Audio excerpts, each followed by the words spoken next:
Bonjour à tous et bienvenue. Je suis Manuela et aujourd'hui je suis ravie parce que nous avons rendez-vous avec une auteure que j'aime beaucoup. Elle s'appelle Carlotta Clerici. Elle est italienne mais elle vit ici à Paris depuis très longtemps. Je vous raconte comment je l'ai connue. C'était le 24 avril 2017 et ce soir-là elle présentait son premier roman, Éloge de la Passion, à la librairie italo-française de Paris. J'ai beaucoup aimé sa manière de présenter, j'ai acheté le livre et je suis rentrée chez moi sans même faire la queue pour avoir une dédicace ou échanger quelques mots avec elle. Vous savez, je ne suis jamais à l'aise dans ces situations, on ne va pas vraiment au-delà de quelques banalités, surtout que je n'avais pas encore lu le livre, donc en effet, je n'avais pas grand-chose à lui dire. Ensuite, ce livre, je l'ai lu et je l'ai adoré. Je vous lis l'extrait qu'on trouve en 4e de couverture. J'ai quitté mon mari parce que j'ai croisé un homme un matin sur la rive d'un lac. Il m'a tendu la main pour m'aider à descendre du bateau sur le ponton et j'ai su que ma vie ne serait plus la même. On s'est regardé et j'étais à lui, entièrement, complètement à lui, corps et âme à lui, à jamais à lui. À n'importe quel prix et au risque de me perdre. Contre tout et contre tous, je n'étais plus qu'à lui. Donc j'ai pris contact avec elle et depuis ce moment-là, on a bu quelques cafés ensemble de temps en temps et aujourd'hui elle est la protagoniste de notre vidéo et moi je suis fière de vous la présenter. En plus du roman que je viens d'évoquer, elle a beaucoup écrit pour le théâtre et elle est d'ailleurs aussi metteuse en scène. Allez bien, on y va, elle nous attend chez elle.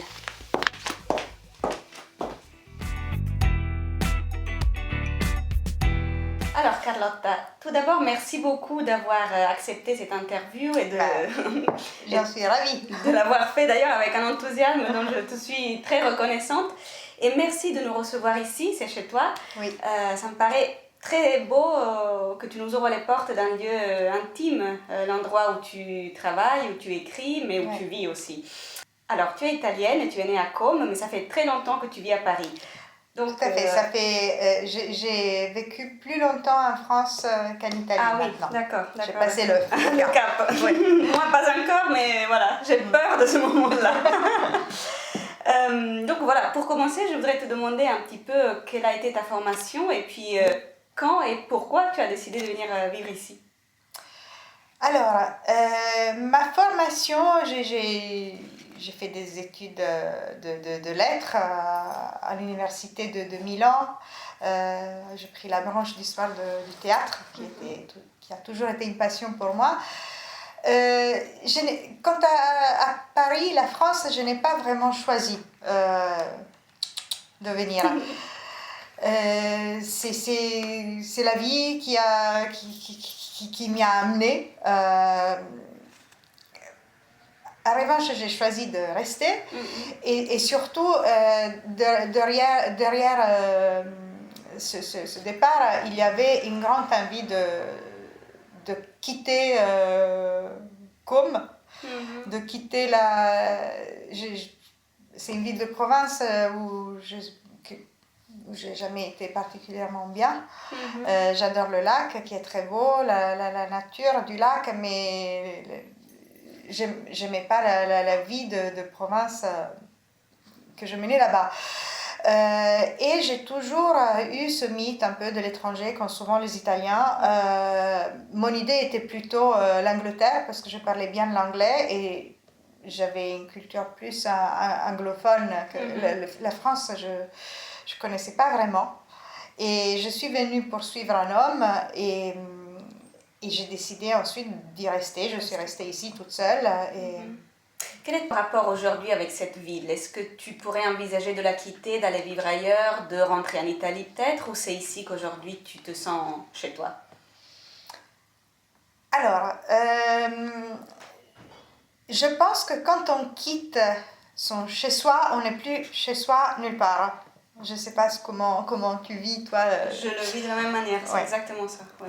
Donc, si je pourrais partir, je pourrais quitter Paris. Je n'ai pas spécialement envie de rentrer en Italie. Alors, je suis à un moment de ma vie où j'ai plus envie d'être dans la nature que dans une grande ville.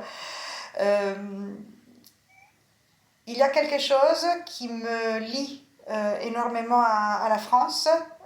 C'est la langue, c'est le français. C'est une langue que j'adore, c'est une langue que j'ai choisie. Et donc ça... c'est un lien fort. C'est un lien très très fort. Justement, je voulais te demander, quelque chose à propos de ça, parce que toi, tu as écrit plusieurs pièces de théâtre, Oui. et tu as écrit et publié un roman dont on va parler, Éloge de la Passion, qui est publié chez De Noël. Oui. Et tu as tout écrit en français. Donc, tu as vraiment fait le choix d'écrire en français et non pas en italien. En fin de compte, ça reste une langue étrangère, même si c'est ta langue au quotidien depuis Oui, mais ce n'est des pas ma années. langue maternelle. C'est pas ta langue maternelle. Oui. Alors, c'est un choix assez particulier. Est-ce que tu peux nous en parler? Alors, à la base, il y a le choix que j'ai fait quand j'ai décidé de vivre à Paris. J'ai décidé de devenir le plus française possible. Donc, et ça, évidemment, ça passe par la langue. Donc, j'ai commencé à étudier le français. Je parlais presque pas quand je suis arrivée. Je n'ai plus lu que en français. Je me souviens, les premiers temps, ma première période parisienne était rythmée par un roman de Simenon par jour. J'ai appris beaucoup le français en lisant la belle langue de Simenon. Après, donc je voulais vivre en français, je voulais travailler en français, écrire, ça a été encore une autre étape. J'étais aidée par les circonstances parce que j'ai eu l'opportunité d'écrire une pièce pour un groupe de comédiens avec qui je travaillais. J'étais metteur en scène, donc un groupe de comédiens avec qui je travaillais en tant que metteur en scène. Pour un cycle dans un théâtre qui avait un thème qui m'intéressait et qui m'avait donné une idée de pièce. Alors, avant d'écrire cette pièce, j'avais fait je ne sais pas combien de tentatives inabouties en italien, de pièces, de romans, j'ai des tiroirs pleins. Le fait d'écrire en français m'a aidée. Paradoxalement, ça m'a aidée. Pour deux raisons. La première, je me suis autorisée à ne pas trop me soucier du style, en me disant de toute façon je ne peux pas aller au-delà. Donc je suis allée droit au but et j'ai raconté mon histoire. Je suis arrivée au bout de mon histoire pour la première fois. Mais il y a une autre raison qui m'a beaucoup, pour laquelle le français était précieux, c'est plus important, c'est que le fait d'écrire dans une langue qui n'est pas sa langue maternelle, qui n'est pas la langue dans laquelle on a grandi, la langue de notre éducation, ça donne une petite distance, ça laisse une petite barrière qui aide à se livrer, qui aide à écrire l'inavouable, les choses les plus intimes, on se sent protégé par cette langue étrangère. Donc du point de vue créatif, l'impact, c'est là, disons, ça te donne une espèce de liberté, une possibilité de dire des choses que tu ne dirais peut-être pas en italien ou que tu dirais autrement. Oui. Ouais. D'accord. Ça donne une grande liberté. D'accord. Ouais. Alors, ton roman, c'est une très très belle histoire qui captive le lecteur avec un très beau style et qui présente certains des sujets qui te sont chers, il me semble, et qu'on retrouve d'ailleurs dans tes pièces de théâtre. L'amour tout d'abord, la passion, les histoires d'amour qui peuvent finir ou qui peuvent ne pas finir tout à fait, qui reviennent, etc. Donc, je voudrais que tu nous en parles un petit peu de ton roman et que tu nous racontes un peu cette histoire. Alors, le roman porte bien son titre, il s'appelle Éloge de la Passion. C'est l'histoire d'une passion amoureuse folle qui ramène la protagoniste à la vie. On dit souvent que la passion détruit.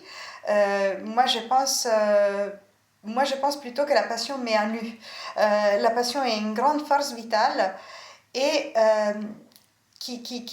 oui, peut-être qui balaye et qui ramène la personne qui la vit à l'essentiel, qui lui permet de se regarder. Donc, la protagoniste de mon roman est une musicienne, qui s'est installée au fil des années dans une routine en ce qui concerne sa vie personnelle, sa vie familiale, et en ce qui concerne aussi sa vie professionnelle. On peut tomber dans la routine même en étant artiste. Et cette tempête qui déferle sur elle lui permet de se rendre compte qu'elle est en train de passer un peu à côté de sa vie, de l'essentiel, et de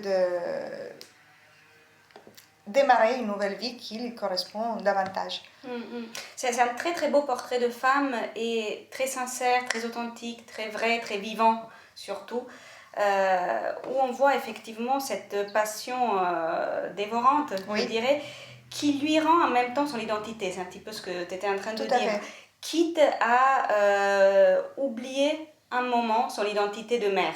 Donc elle retrouve son identité profonde, son identité de femme, Oui. même au détriment un petit peu de son rôle de mère, de ce que les autres attendent Tout à fait. d'elle dans le travail, entre autres, dans la vie familiale et même dans sa maternité. Donc j'ai trouvé cet aspect de ton livre particulièrement intéressant parce que déjà c'est vrai, c'est authentique et que c'est très courageux d'en parler parce qu'on ne le fait pas beaucoup, parce que c'est un petit peu un tabou. Donc je voudrais avoir ton avis justement sur cet aspect-là de ton histoire et de ton personnage. Oui. Alors, Proust dit on n'aime plus personne dès qu'on aime. Hein, donc, c'est vrai, la passion est quelque chose qui prend toute la place. Et ma protagoniste, elle n'arrête pas d'aimer son enfant, mais son enfant n'est plus la priorité. La priorité, c'est sa grande histoire d'amour. Donc, l'enfant est mis de côté. Évidemment, ça peut paraître égoïste, ça peut paraître monstrueux, mais c'est vrai. Et dans la vie en général et dans l'écriture, j'ai deux mythes. Ce sont la vérité et la liberté. Alors je dis que ce sont deux mythes parce que c'est quelque chose qu'on n'arrivera jamais à atteindre, mais c'est ce que je cherche. Donc je cherche la justesse, je cherche la vérité des réactions. Et puis il y a quelque chose qui me fascine dans l'être humain, c'est ses travers, ses contradictions, c'est la monstruosité aussi parfois de l'être humain. Il faut l'assumer, il faut oser la regarder en face. Et pour cette histoire de passion qui fait complètement oublier le rôle de mère, j'ai un souvenir d'une lecture très ancienne. J'ai très peu de mémoire, mais j'ai des flashs qui restent comme ça. C'est dans un roman de Evelyn Waugh, Une poignée de cendres, je crois que c'est traduit en français. La protagoniste apprend qu'il y a eu un accident mortel à cheval. Et quand on lui dit que c'est son fils qui est mort, elle souffle. C'est pas son amant, c'est pas son grand amour. Et je me souviens que j'avais été choquée. J'avais été choquée par cette scène et ça m'avait fascinée. J'avais dit, il faut oser. Il faut oser, oui, bien sûr. Écoute, il y a un des mérites de l'écriture et du style dans ton roman qui est la capacité de rendre parfaitement bien la profondeur psychologique de ton personnage. Tu l'as décrit parfaitement bien et en plus tu es capable d'aller au-delà de cette passion prépondérante qui prend toute la place dans sa vie et puis dans le roman. Et tu arrives à décrire aussi le revers de la médaille, tu arrives à décrire toutes les nuances, tout ce qu'il y a entre les plis, disons, en plus de cette passion dévorante. Je voudrais que tu nous dises comment tu as réussi à faire ça, comment tu peux faire ça en écrivant. Alors, pour moi, l'écriture est vraiment, à chaque fois, c'est une plongée dans l'âme humaine. C'est ce qui m'intéresse. C'est d'aller creuser, d'essayer de comprendre un peu plus. Je pars toujours de moi. Je pars toujours de mon vécu, de mon expérience, mais pour essayer de comprendre un peu mieux ce qui m'est arrivé, ce que j'ai fait. Après, je crois que ça c'est le théâtre qui me l'a appris. J'essaie le plus possible de me mettre dans la peau du personnage et d'essayer de sentir ce qui est juste. Voilà. je parle de mon vécu, j'ai un journal, je prends énormément de notes. Alors, je raconte une anecdote. Alors, ma protagoniste vit quelque chose que j'ai vécu. Je suis tombée follement amoureuse d'un homme qui, au bout d'un moment, m'a quittée pour une autre femme. Donc, désespoir. J'étais tellement désespérée que j'ai oublié de prendre des notes. Mais quelques années après, je suis tombée amoureuse d'un autre homme. Moins, mais quand même. Suffisamment pour que je souffre quand il me quitte, lui aussi pour une autre femme. Et là, j'ai pas laissé passer la chose.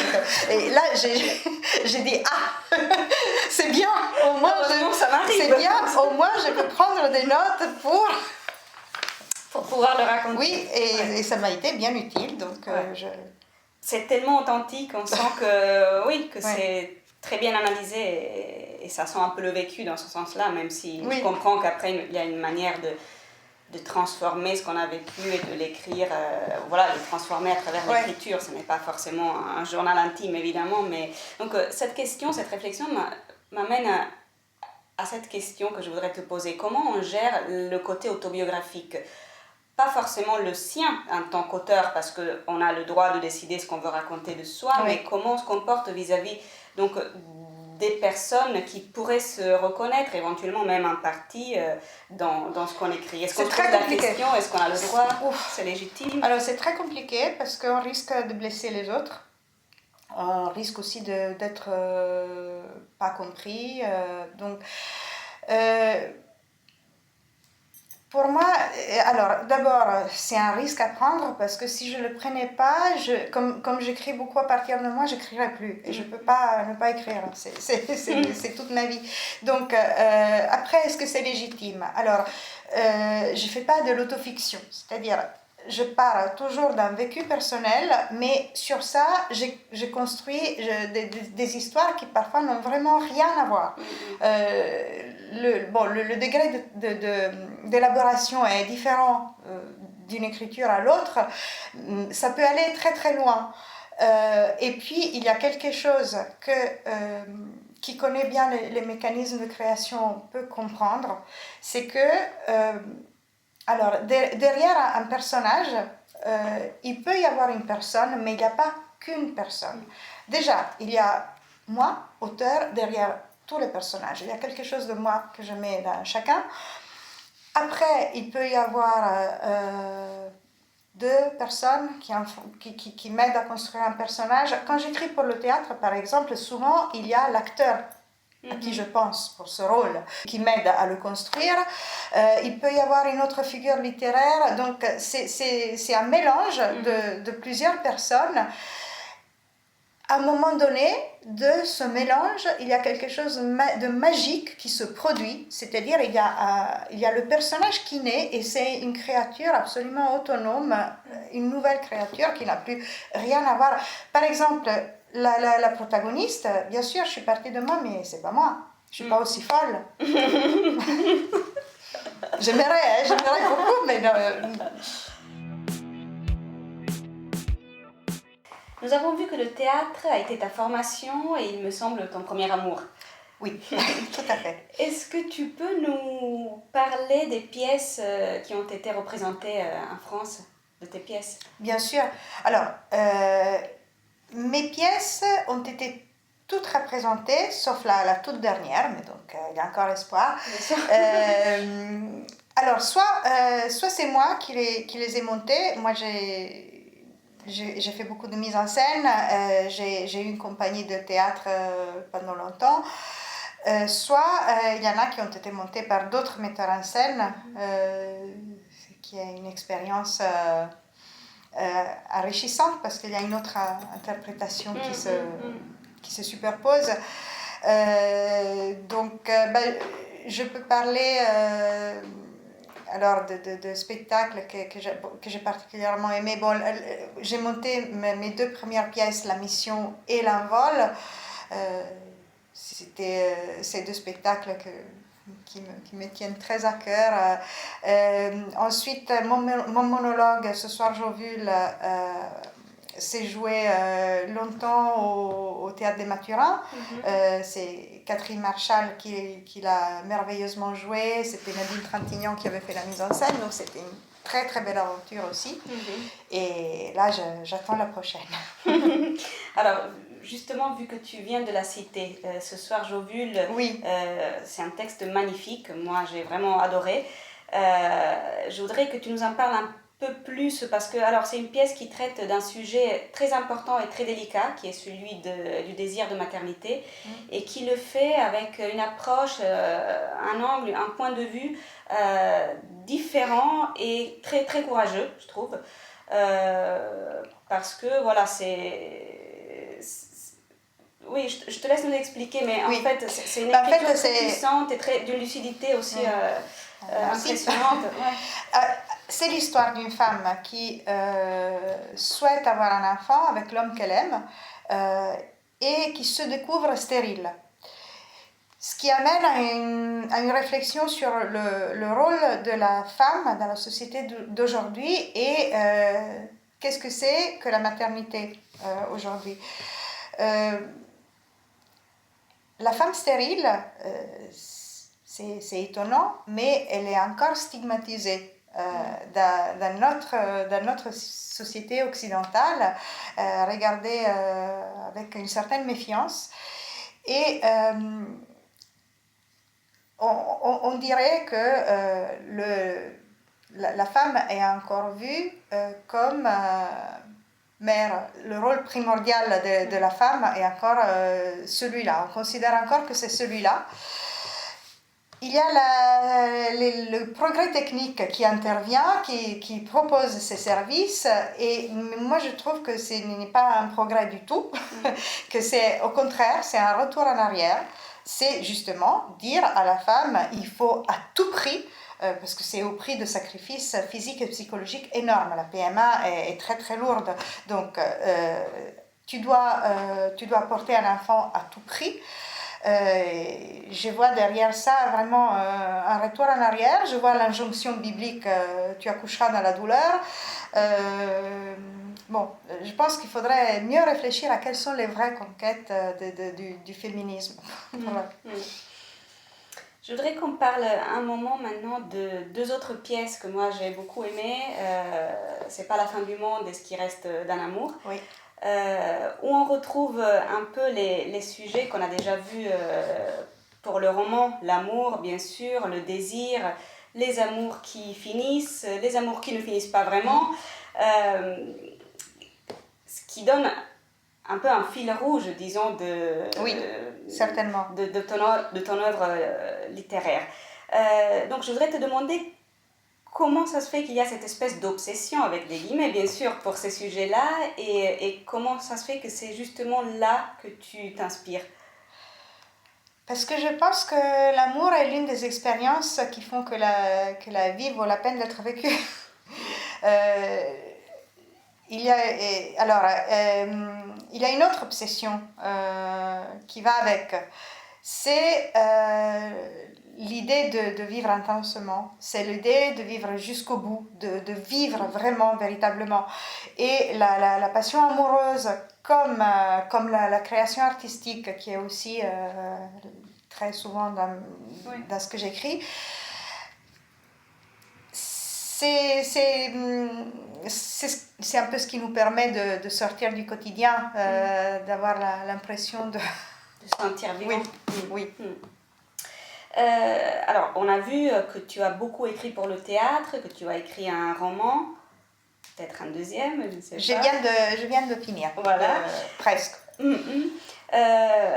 Donc, j'imagine que les caractéristiques et les codes d'écriture pour le théâtre et pour le roman sont très différents. Est-ce que je me trompe? Parce qu'il y a vraiment cette différence. Comment tu Si, il y a une différence. Il y a toute une série de contraintes techniques au théâtre que je connais très bien parce que je viens de la mise en scène, donc je connais ça vraiment de l'intérieur, qui fournissent des repères, donc qui aident à structurer. C'est quelque chose sur lequel on peut se reposer. le roman laisse une liberté plus grande, mais du coup, c'est plus difficile de structurer. Alors moi, je suis passée en douceur du théâtre au roman. J'avais déjà écrit un monologue au théâtre, Ce soir Jouvule, et le roman écrit, mon premier roman écrit à la première personne. Comme j'avais un complexe, je ne sais pas pourquoi, vis-à-vis du roman, le roman, je n'osais pas me dire que j'étais en train d'écrire un roman. J'ai commencé en me disant j'écris un monologue, parce que c'était une histoire qu'il fallait raconter de la première personne, de l'intérieur. Donc, puis quand je me suis rendu compte que le pauvre spectateur, il en était déjà à 6 heures du spectacle, j'ai eu pitié de lui et j'ai osé me dire que j'étais en train d'écrire un roman. D'accord. Est-ce que le fait d'écrire, d'avoir écrit pour le théâtre, te donne une capacité différente d'imaginer, de construire tes personnages, de construire les dialogues, par exemple? Spontanément, je me suis dit ça doit être le cas parce que quand tu dois inventer des personnages vivants comme pour le théâtre, forcément après c'est une capacité qui peut peut-être être appliquée au ça, roman. je ne sais pas, mais c'est effectivement le même miracle de personnage qui à un moment donné prend vie. Moi j'ai vraiment compris les 6 personnages en quête d'auteur de Pirandello quand j'ai commencé à écrire. Cette idée de personnage que tu amorces et au bout d'un moment il vit d'une existence propre, c'est assez surprenant et vertigineux. Donc je le retrouve aussi dans l'écriture romanesque. Pour les dialogues, ça a été autre chose. J'ai eu beaucoup de mal à écrire les dialogues de mon roman, parce que, alors que dans le théâtre, mes dialogues sont... c'est vraiment mimétique du parler. Dans le roman, on a l'impression que c'est vrai, que c'est parlé, que c'est réel, mais il y a une petite élaboration littéraire en plus par rapport au dialogue théâtral. Tu nous as évoqué le fait que tu viens de terminer ton deuxième roman. Est-ce que je peux t'interroger donc sur tes projets en cours ou futurs? Bon, terminer les corrections du deuxième roman déjà, mais c'est pour bientôt.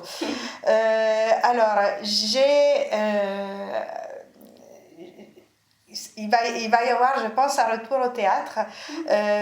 J'ai un projet qui est déjà bien avancé d'adaptation théâtrale du premier roman avec la comédienne Catherine Marchal qui a joué Ce soir Jouvule justement. Donc ça c'est une chose. Et un jour, petite parenthèse, il faudrait qu'il y ait un film tiré de ce livre. Moi je pense que c'est un film, il est déjà prêt. Le film il est déjà là. Le décor est très beau, en tout cas c'est le lac de Caume. Ce serait formidable. Oui, donc il y a ça, je pense que ma prochaine écriture sera une écriture théâtrale, et puis je voudrais faire vivre ma dernière pièce, Ce qui reste dans l'amour, et donc je pense que je vais revenir à la mise en scène pour cette pièce-là. Je te le souhaite. Et il y a aussi, j'ai oublié, il y a aussi une nouvelle version un peu spéciale de C'est pas la fin du monde qui est en préparation. D'accord.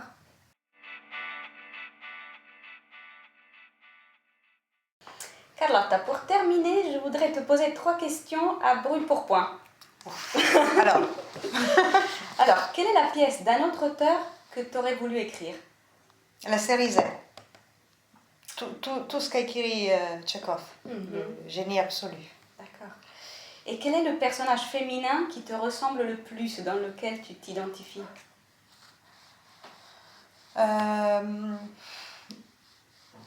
Théâtre, roman... Théâtre. Théâtre. Alors, théâtre...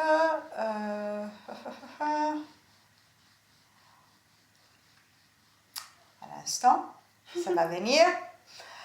Je suis en train de penser à mes auteurs préférés d'abord. Ou roman, si t'en as un.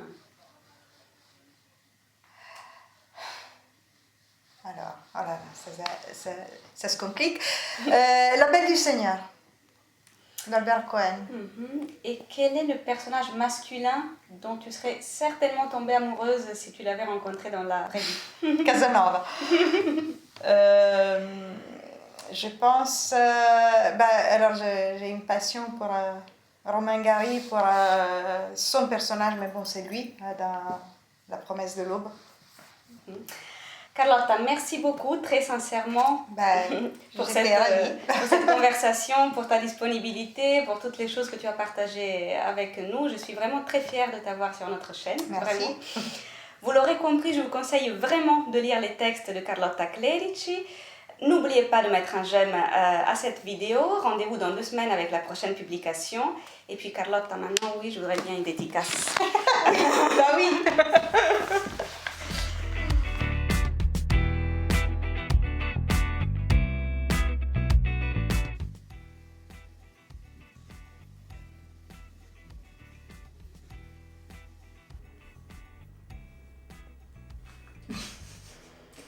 Je vais écrire le rôle principal pour toi. Une grande carrière.